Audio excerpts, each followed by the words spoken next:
নমস্কার বন্ধুরা, কেমন আছো সবাই? আশা করছি তোমরা সবাই খুব ভালো আছো। বংনেচার টুকি চ্যানেলে আবারও একটা নতুন ভিডিও নিয়ে চলে এসেছি। আর এই যে মাছগুলো তোমাদের দেখাচ্ছি, এই মাছগুলো কিন্তু কালকে রাতে খাল থেকে ধরে এনেছে। মানে খালে এখন যেহেতু হালকা হালকা বৃষ্টি হচ্ছে, মানে খালে নয়, আমাদের এদিকে হালকা হালকা বৃষ্টি হচ্ছে, সেই কারণে এই মাছগুলো না মাঠে উঠেছিল। তো অনেকেই গেছিলো, 4-5 জন মিলে গেছিলো মাঠে মাছ ধরতে। কিন্তু দেখো কত বড় বড় পুঁটি মাছ। এই বড় বড় পুঁটি মাছ আরও তো মানে যখন গেছিলো তখন বৃষ্টিটা হচ্ছিল না, কিন্তু যখন যদি বৃষ্টি হতো 2-1 ফোঁটা করে, তাহলে কিন্তু প্রচুর মাছ উঠতো। আর সব ট্যাংরা মাছ, কই মাছগুলো না ডিমওয়ালা। তো পুঁটি মাছগুলো আমি আলাদা ভেজে নিয়েছি। আর এগুলো এখানে আছে চুনো মাছ, মানে মৌটি মাছ জাতীয় মাছ। আর লাঠা মাছ আছে একটা, ট্যাংরা মাছ একদম ডিম ভর্তি, আর কই মাছ ডিম ভর্তি। তো এই যে আমি একটা তুলেই দেখাচ্ছি, দেখো ডিম। আর ট্যাংরা মাছের ডিম খেতে কিন্তু দারুণ লাগে। তো এখন ওই যে পুঁটি মাছগুলো ঝালঝোল হবে। আর এদিকে দেখো, কালকে কাঁকড়া কিনেছিলাম, সেই কাঁকড়া কিন্তু মা এখন ভাঙছে, মানে এইভাবেই ভাঙছে দেখো। আর ওদিকে বাবা ভাত খাচ্ছে শুধু আম দিয়ে, পান্তা ছিল সেই আম দিয়েই কিন্তু বাবা ভাত খাচ্ছে। আর এখানে কাঁকড়াগুলো এখন দেখার পালা, এই কাঁকড়া যে এত টাকা নিল, কিন্তু এর মানে ঘি বা শাঁস হয়েছে কিনা দেখো। মাছ 2 হাত 1 পা মোটামুটি ধরেছে। আর এমনভাবে পুঁই শাকের এই ডাঁটাটা ধরেছে, ওর যদি হাত ধরতো হাত কিন্তু কেটেই যেত। আমরা অনেক সময় শুনেছি যে কাঁকড়া ধরতে গিয়ে অনেকে মানে জলে ডুবে মারা গেছে, এরকম হয়েছে, মানে শুনেছি আর কি। অসুবিধায় পড়েছে অনেকে, মানে কাঁকড়ার গর্তে নাকি হাত ঢুকিয়ে দেয় কাঁকড়া বের করার জন্য। আর সেখান থেকে মানে কাঁকড়া এমনভাবে কামড়ে ধরে, না পারে হাত বের করতে। আর এদিকে জোয়ারের জল যখন মানে তখন উঠে যায় আর কি, এদিকে জোয়ারের জল উঠছে আর এদিকে কাঁকড়াও হাত ছাড়ছে না। এইভাবে অনেক দুর্ঘটনাও ঘটে শুনেছি, কিন্তু দেখিনি আর কি, বা কাছাকাছি কখনো শুনিনি। তো যাই হোক, এখন আমি পেঁয়াজ কেটে নিয়েছি কুচি কুচি করে, কারণ এখন হবে মৌরি মাছের ঝাল। আর ওই যে মাছগুলো, ওগুলো পরেই কিন্তু ভাজা হবে। তো মৌটি মাছের ঝাল শুধু পেঁয়াজ দিয়েই করেছি। আর এত খাওয়ার জন্য তাড়াহুড়ো করছিল যে আমি আর সময় করে উঠতে পারিনি যে ওটা দেখানোর জন্য। তো যাই হোক, এখন এই মাছগুলোই আমি ভেজে নিচ্ছি। তো মাছ ভাজা হয়ে যাওয়ার পর আমি এবার কিন্তু চলে এসেছি ভাত খেতে। তো এই যে দেখতে পাচ্ছ সেই বড় বড় পুঁটি, কারণ আমি পুঁটি মাছটাই খেতে ভালোবাসি, বিশেষ করে ডিমওয়ালা পুঁটি হলো তো আর কোনো কথাই নেই। তো সেই জন্য আমি বড় বড় পুঁটি মাছগুলো বেছে নিয়েছি, দুটো একটাই নিয়েছি। আর ভাত খাওয়া কিন্তু প্রায় শেষ। আর এই জিনিসটা আমার সবথেকে দারুণ লাগে, পুঁটি মাছের ডিম। এমনি অন্য সময় ডিম না থাকলে সেই পুঁটি মাছগুলো খাই, কিন্তু খুব কম। ডিম আছে বলেই বেশি খাচ্ছি।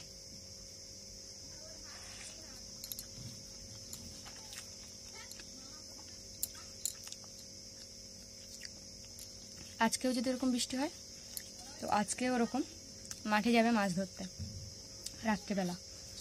আমি বলেছিলাম আমাকে নিয়ে যেতে, কিন্তু আমাকে নিয়ে যায়নি, অনেকটা দূরে যেতে হয় তো। আর ওখানে মানে ওরা লাঠি লাইট সমস্ত কিছু নিয়ে যায়। কাছাকাছি হলে আমি যেতাম, কিন্তু দূরে বলে আমাকে আর নিয়ে যায়নি। তো ওরা কিন্তু অনেকেই গেছিলো, যে একা গেছিলো তা নয়, মানে কাকা শ্বশুর গেছিলো, আরও ওরা 2-3 জন ভাই গেছিলো, মানে মোট 3-4 জন হবে এরকম। ওরা গেছিলো। তো চলে আসার পর ওরা কিন্তু আবারও গেছিলো, তখন বৃষ্টি হচ্ছিলো ঝিমঝিম করে। তো সেই সময় কিন্তু বেশ বড় বড় মাছ পেয়েছে ওরা। দেখো, খাওয়া দাওয়ার পরে কিন্তু চলে এসেছি কাঁকড়াগুলো ছাড়িয়ে নিতে। আর কাঁকড়াগুলো মা কেটে একবার ভালো করে ধুয়ে এনেছে পুকুর ঘাট থেকে, কারণ উপরে মানে এখানে নিয়ে এসে অত ভালো করে ধোয়া অসম্ভব। কিন্তু দেখো, এত বড় বড় কাঁকড়া, এত আশা করে এত টাকা দিয়ে কেনা হয়েছে, তো মানে প্রায় 200 টাকার কাছাকাছি এই 15টা কাঁকড়া। কিন্তু অবস্থাটা দেখো, এর কিন্তু কোনো ঘি বা শাঁস নেই, একদম নিরেট কাঁকড়া হলে ঠিক আছে, দাম দিয়ে খেতে ভালোই লাগবে, কিন্তু এগুলো তো একদম ভসকা কাঁকড়ার লস। আর এই যে দেখো একটা একটা করে রেখেই দিচ্ছি, কি আর করব, মনের দুঃখে মানে ভালোই লাগছে না, মানে দেখে মনটা একদম ভাল লাগছে না, যে মনে হচ্ছে কেন কিনলাম। ওর থেকে আলু সেদ্ধ ভাত যদি খেতাম তো ভালো হতো, কিন্তু যাই হোক অনেক দিন খাইনি, বড় বড় কাঁকড়া যেগুলো এইগুলো অনেক দিন খাওয়া হয়নি, সেই কারণেই কিন্তু কালকে কেনা হয়েছে। কপাল খারাপ থাকলে এরকমই হয়, কিছু করার নেই। কিন্তু মাঝে একবার বাবাদের বাড়ি থেকে যে কাঁকড়াগুলো দিয়েছিল সেগুলোই কিন্তু ছোট ছোট থাকলেও প্রচুর পরিমাণে ঘি ছিল কাঁকড়ায়। 4টে কাঁকড়ার থেকে এই কাঁকড়াটা একটু ঘি আছে, তোমরা দেখেই সেটা বুঝতে পারছো, কিন্তু রান্নার পরে কতটা কি থাকবে সেটাই জানি না।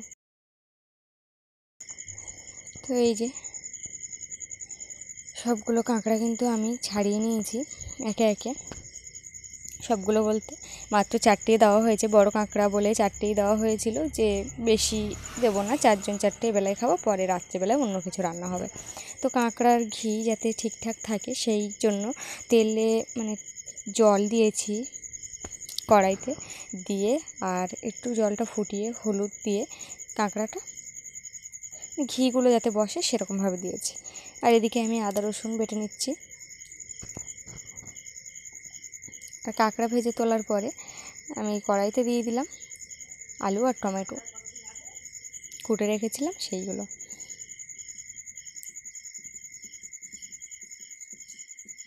তো প্রায় সাঁতাল দেওয়া হয়ে গেছে, তরকারিটা মানে বেশ ভালো করে কষানো হয়ে গেছে, এবারে কিন্তু তরকারিতে জল দেওয়ার পালা। তো কাঁকড়াগুলো একটু ধৈর্য ধরে দেখাচ্ছি, মানে কেমন সুন্দর ঘিগুলো জমে আছে, তোমরা একটু দেখে তারপরে বলো।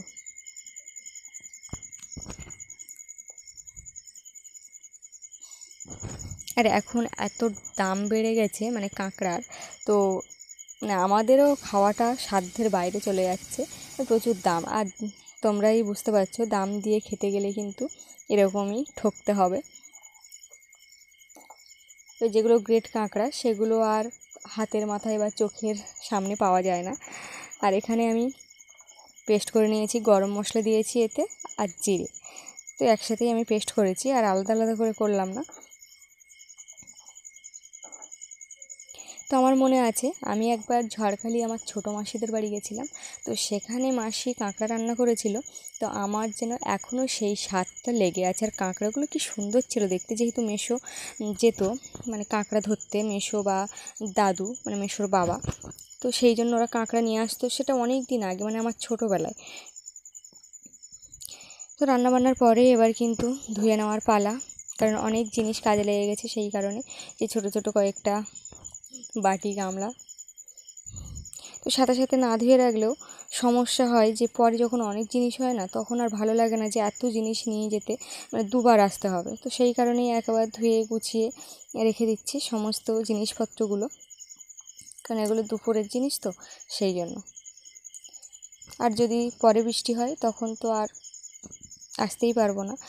আর একটা বেড কভার রেখেছিলাম সকালে ভিজিয়ে, কিন্তু মেঘলা মেঘলা আকাশ, কিছু করার নেই, তার সত্ত্বেও কিন্তু কেচে দিলাম। এই যে এখন রৌদ্র দেখছি, একটু পরেই কিন্তু আবার মেঘ করবে, ঝিমঝিম করে বৃষ্টিও ফোটাবে। তো আজকে আমার সারাদিনের কাজ ছিল এই। তো বন্ধুরা আজকে ভিডিওটা এই পর্যন্ত, ভালো লাগলে অবশ্যই লাইক শেয়ার কমেন্ট সাবস্ক্রাইব করে দিও। আজ আসি, সবাই ভালো থেকো, সুস্থ থেকো, সাবধানে থেকো, আর সবাইকে ভালো রেখো। টাটা সকল প্রিয় বন্ধুদের।